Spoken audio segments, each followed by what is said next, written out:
সকাল সন্ধে চা ছাড়া বাঙালির কথাই নেই। কিন্তু এই চায়ের ইতিহাস আপনি জানেন কি?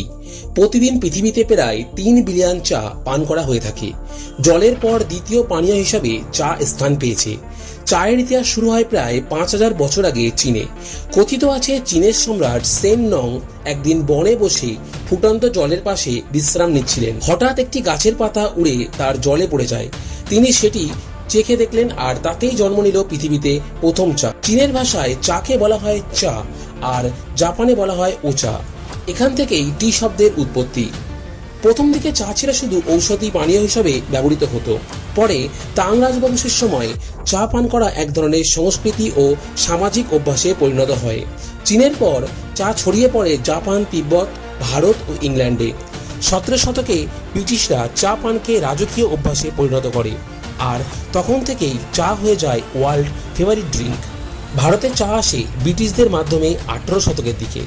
তারা প্রথমে আসাম এবং দার্জিলিং অঞ্চলে চা চাষ শুরু করে। আজ ভারত বিশ্বের অন্যতম বৃহৎ চা উৎপাদক দেশ।